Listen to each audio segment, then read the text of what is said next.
We're here inside Temple Level Denver. We're here with Jador. We're here with Walt White. These are really, really good DJs. You're looking at some of the best in Denver, doing not just DJing, but they're also doing production. They're also doing yoga. We have literally too many questions to ask you. That's the problem. When I first saw you perform, it was here at Temple. It would have been probably November, December of the year that they opened, so probably a few weeks after Blaster Jazz. And I distinctly remember, like, for some reason, I just didn't like your vibe. And I was trying to figure, I know, well, right, so I'm gonna start off strong. And I had this weird, like, stigma against it, and I didn't have any particular reason for disliking your style. Over time, watching you perform here at Temple, perform at Beta, I quickly realized you're actually one of the best. And it was just, it was a night and day transition, and I just wanted to publicly apologize. I know I haven't I didn't even know that you were hating on me. Oh, I know. Well, I'm not very public anyway about it. But if I ever say anything negative, I wanted to correct it. You're actually very technically skilled, melodically skilled. You have originals under your belt. You're working not only DJing and producing music, but you're also a yoga instructor. You have a catalog of courses. You were literally recording right upstairs as we were making a bunch of noise downstairs. Very entrepreneurial, and it's very influential. And you are accompanied by your husband, Mr. DJ Walt White. You guys have been in the scene for quite a while. Way too long. Way too long. Age us. Tell you how long. 2002. 2002. Wow. That's why they invented digital vinyl when I started. Oh my God. I got the very first DVS system that was ever in the United States was mine. Jeez. I got the third unit ever made. Aquaviva got one, Richie Houghton got one, and I got the third one. Jador, how did you start coming into DJing? I had always been infatuated with the art of DJing, and like kind of one of those bucket list things that I wanted to do. And so then, like, fast forward years and years later, Walt and I started dating, and I was like, oh my gosh, I want to learn this, and he taught me how. So that was like over 10 years ago now. Are you originally from Colorado? We're both from the East Coast originally. Oh, really? Like, just randomly met out here. I'm from New Jersey. Cool. Okay. From basically Pittsburgh. It's close to Pittsburgh. Gotcha. Do you think that it enriches Denver's music scene when you have people from outside coming to Colorado?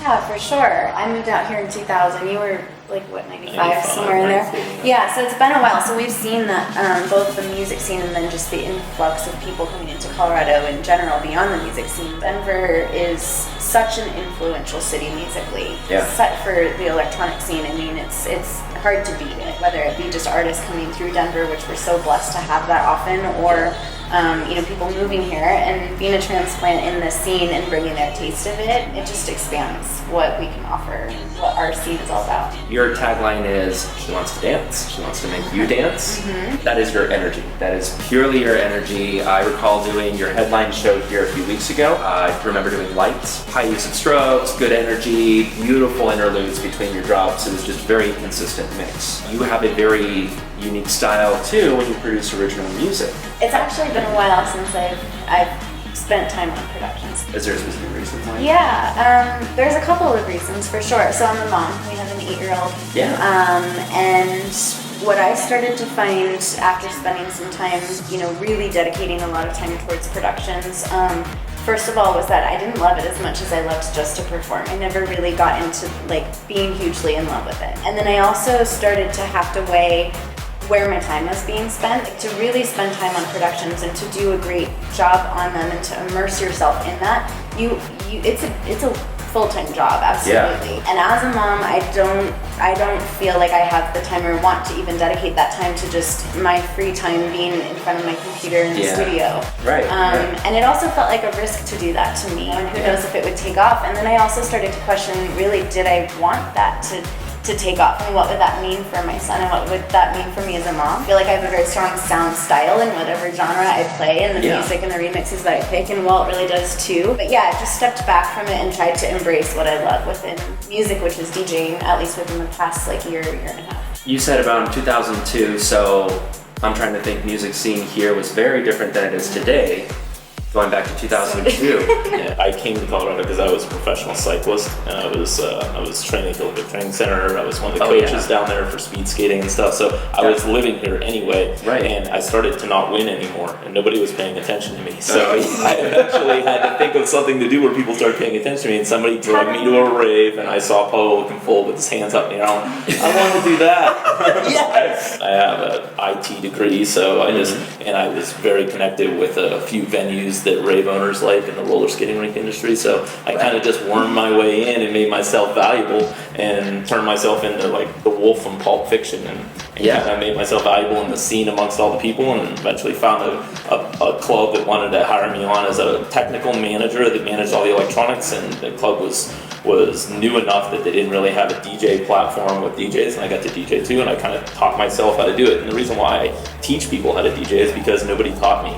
And it was frustrating. It took me years to figure out how to do it right. I had the first couple of years, people would just come up and look at me and shake their head and walk away.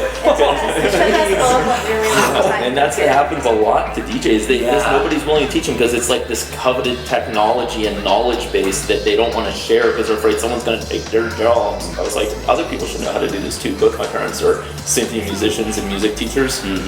So I've always watched my people who were above me in my life teaching music to people, so it just came naturally, and then I started teaching people after I figured it out for myself. So I was in professional symphonies when I was a teenager. I was a tuba player. Nice. I was forced to learn music with material that I hated, and I didn't like the sound of the material I was being forced to play, so I ran from it and went to athletics. And then after I found EDM music, I'm like, wow, I like this music. It's wrapped around digital technology and computers. That's what I love. And it like hooked me back, and when I came back into music after 10 years of running from it, and I became a music teacher just like my parents did. So. Wow. Speaking of teaching, you both are part of Global DJ Academy. You guys literally host this beautiful program inside Colorado that teaches people that want to DJ, people that want to produce music, give them a very viable, course-driven rhetoric. One of my coworkers, Marcus, has gone. He's actually one of the instructors. Mark is now too. And Mark is too. Yeah, Mark's That's DJ awesome. Temple. He was on our second podcast, I think. Second or third podcast. He started with me a couple weeks ago. How do you guys make time for everything? I know it's kind of a loaded question, but what sacrifices have you had to make in order to fit your current ambitions into your schedules? You know, I feel like both of us have a lot of gratitude for the work that we have because, especially as parents, we have the gift of flexibility. We don't have freedom from work. Sure. We're constantly kind of working. You know, the phone will ring at dinner time, and like you might have to pick it up if there's a crisis happening somewhere, somebody needs gear and you're running to drop it off or whatever. By having, by both being self-employed and by having flexible schedules, we are able to really coordinate with each other. Like we just touch base often, I guess, on it. But it's a shuffle, don't you think? It's just a lot of constant stuff. I think we've gotten used to the ongoing to-do list. It's not going to go away, and just like really, really just constantly checking in with where the priorities are at and what needs to be done, and supporting each other constantly in that. Yeah, I mean, we picked our businesses and our jobs so that they all kind of work with what we have to do. Like I'm the production manager here at Temple, but I don't come into Temple when it's operating very often because I'm usually DJing, and I can do that and more successful with that. Do you find with the amount of work that you are doing, does it get easier with age? Does it come more natural? Is it always just I don't get rattled by much anymore. I mean, you can throw decadence at me now, and everything could be an absolute disaster, and my heart rate is at 70. Like, it doesn't rattle me anymore. So I would say that's where the experience and the age has come into play. As someone calls me up and said, my computer just died in front of 2,000 people. I'm like, did you look for the power supply? Well, that's what we try to pass on to your students too, right? Is like just to instill that, like, take a deep breath, go through like the simplistic ways that you could fix it, and then like what could it be from there? And then we have also learned just to like succumb to whatever it may be, and find our path, I guess. Jador, you've played Decadence yourself. You played back in 2016, I believe. Mm-hmm. I kicked off the first silent disco at Decadence. It was so different then. Awesome. What would you say is your major draw to doing silent disco? Draw. You haven't seen me play silent disco in a while. I have to be honest that it's not one of my favorite things. I love the aspect of silent disco for so many different installations, including Decadence, and I think it's phenomenal to see how it's grown. I don't personally love playing it. Sure. I don't love necessarily, I guess, like the competition behind it. And I also don't love that just being in my headphones. Like, that's not how I'm used to mixing. I kind of get a little bit set in my ways. It's claustrophobic. With how I do. Right, and that's been my experience. Yeah, has it's been it very closed in. And you know, the equipment's sensitive, so you really have to watch your levels way more than you would with just a regular nightclub. There's no compressors. I mean, you hit the red a little bit, and their ears are cracking. You know? So you get fatigued much faster. You know, that's what it is. You're in your headphones the whole time. You're turning this knob back from mix to cue to mix to cue, trying to find where you are. And you got another set of headphones on. Sometimes I got 2 sets of headphones on my head. Like I'm listening to this one like it's a boot monitor from the silent disco, plus my other one. I look like an idiot up there with all this stuff on my head, like I'm some kind of alien. And Decadence was cool when it first started. It wasn't quite as competition based, and there was a lot more house music. Now it's like, well, which channel has the bass music on it? Oh, the one with all the colors. You know, that's really what silent disco at Decadence comes down to now. Would you guys agree that the scene is mainly composed of people that are technically apt, people that are musically apt? Do you think there are 2 worlds, or is there another world? That's an interesting question. I think there's a good strong variety in Denver. I mean, again, in the scene we're so, like, it's just incredible. The amount of DJs, the amount of producers in the scene. I definitely see that when somebody has music in their background, and they already have that education from growing up with it, so that you have that to add, you know, because it's just an asset. Technically, I think there's a great amount of people in Denver who are technical too. Yeah, I approach it like it's a business that needs a foundation, right? And there are pillars in your foundation, and each pillar is a certain characteristic that a DJ needs to have. A good production backbone, a good technical skill backbone, a good marketing backbone, a good personality in a way that they deal with their customers, and a way that they deal with their social media presence and the look in the DJ booth. And if you start combining all these things in one pillar short, the building's crooked, right? So every piece of this has to be the same thing. And if you're not going to go out on tour, then maybe production isn't a pillar that you need. That's probably something sitting right in the middle, you know, but the 4 legs around the outside are really important, between technical skill and marketing platform, booth presence, and all these little things that add up. And you'll get guys who are really good at one thing or another thing, and they get fairly successful. But as soon as you get a guy who starts combining these pillars in combination with each other, and you break the mold and get better at all of the things that it takes, that's when you see somebody leap forward and really make a jump into and get into the next step in their career, whatever they want it to be, you know. For sure. And that's where they have then added confidence too. I mean, there's nothing worse than being in a gig and the gear goes down and you're like, well, I can't do anything else. Like, that's what I would love to see from a lot of the scene in Denver for sure, is like stepping up to being able to play on you know, whatever it is, and encounter all those issues. So. Beyond DJing, and I know we kind of lightly touched it, but you run Moonrise. It's centered around self-care, it's centered around yoga.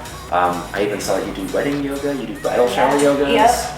I've been in movement my whole entire life, which you can probably tell just like watching me DJ. I can't stop moving when I'm up there to music. So I've been a dancer most of my life. I opened one of the first pole fitness studios in downtown Denver. Wow. Owned it for nearly 10 years, and I sold it almost 5 years ago. So that was fun. And so I've always been into movement, and it was around when I had my son that I started getting into yoga. I started to teach yoga, certification after certification in it. So I teach at some studios around, and really this past year was craving creating my own thing with it, and took some time to decide what that was. And I think the whole self-care thing spoke to me as a mom, that I realized, especially in this busy life that we have, as much as I'd love to go on a yoga retreat or go, you know, to the spa all the time for self-care, that just wasn't attainable. We can also add Daybreakers to your resume. You brought Daybreakers to Denver. I'm sure plenty of listeners don't know what Daybreakers is, or perhaps have heard it in passing. Can you describe what Daybreakers is? It's a morning sober dance party. So you get up and you dance. It's fun. It starts with the yoga. Sometimes a fitness session mostly incorporates yoga. And then it's 2 hours of dancing. It's neat to bring dance music to a morning installation instead of, you know, the stereotype of it being at night. You know, it's more reachable for some people. We always brought our son to Daybreaker, which was really fun too, to bring him to a dance party that I was DJing at. That's never possible. I guess they can wake up to the hardest beats, huh? That's the name of our podcast. Wake up to the hardest beats. Oh, that's so perfect. Surprise. No, we didn't have you sign anything. We are techs, we are DJs, we are producers. We literally do everything in between that we can. We definitely have the work ethic. Well, I'm looking at you, I'm just like, that work ethic's very similar to like how I just want to jump in. I want to learn how to do that. I want to be able to like become successful at that. No one's teaching me how to do it. I gotta learn how to do this. You own your craft. 2 more questions. I know you guys have to pick up your son here soon. Who, from those 2 worlds, we're talking technical, DJing, production, just learning how to do stuff on that end, and then there are people that hone in on the musical craft, perhaps a more melodic craft, or you just enjoy their music because there's a certain energy to it. Whom have you learned the most from both worlds? I've learned the most from Walt, to be honest. I mean, like, I don't know if you're talking about like big artists beyond this, but sure. Absolutely, like technically, hands down, like, well, you were the teacher. But I continue to be in awe of just the amount of information that Walt can absorb and understand. I think it's phenomenal. And just then pass on too, because it is really hard to let go of that. Some of my artists, one of my favorite artists is Chris Lake. Absolutely, like across all genres. We know him through a good personal friend, but I mean, I've been playing his music since I started him on the scene, and he's changed a lot, and I love that about him and how he can produce an electro track and a super tech house track, and all of it has just his sound style to it, and he's absolutely hands down one of my favorite producers. My favorite producer is by far Troy Boy. I think he's astoundingly unique. He's the only one that if I'm at a festival and I'm in stage A and he's at stage C, I will stop what I'm doing and walk through all of the music stops. People. Yeah, right. And I make sure that the music doesn't stop, but I'll walk to see him play. I won't walk to see anybody else play. I don't care who you are. I'm not walking. As far as like inspiration and like where it comes from, my students are the ones that really inspire me the most, because Global DJ Academy is a local business with local students, and most of them are in the adolescent to adult range. But my School of Beats program that I teach public schools all over the United States, and I teach teachers how to DJ, and then they teach their kids in after-school programs. And I'm getting kids off the street in LA, and I'm getting kids out of the field in farm towns in Kansas.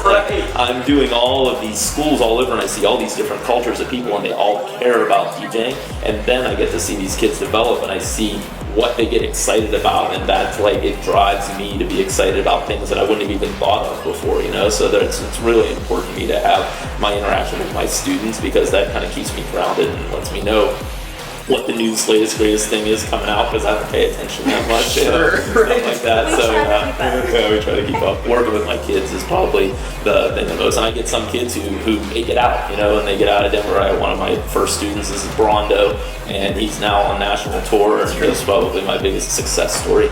And I'm super happy to have seen him come from walking in as a 16-year-old into my DJ Academy and sitting in the back of the room with his crazy hair, paying attention to me, and now he's still got crazy hair, and he's off touring the United States doing stuff. So it's been really cool to watch that progression. That's why I do this. Well, what a good place to leave this off. You have 6 different cameras looking at you. You're gonna have one over you. I don't know if you were aware of that. Matrix. We're gonna have a drone. You're gonna be like Super Bowl style, like sliding over the field. Oh yeah, we have a crane shot. The thing I'm most excited about is just getting all of my students out there and getting them performing, whatever their next event is what I really get excited about at this point. I'm doing my own thing to keep myself fresh, but I've really focused my energy on making sure that their performances are awesome too. So that's what I have coming up, is just more students getting better. I have a lot of things coming up I'm excited about too. But I just want to give a shout out to all the people who support us all the time. I mean, I think that's absolutely what drives me to continue and drives my energy while I perform. And I love watching people come together who might not have ever met otherwise and like have this amazing time, and then they kind of part ways, and that's it. And like, it's just incredible for me to be able to watch that while I play, and that energy is what drives me. So we're excited to have you guys mix for us. Thank you for doing this. This is Morningwood. Wake up to the hardest beats. We have Jador, we have DJ Walt White. They're both going to throw down the hardest mix they possibly can. That'll espouse this. Let's do it.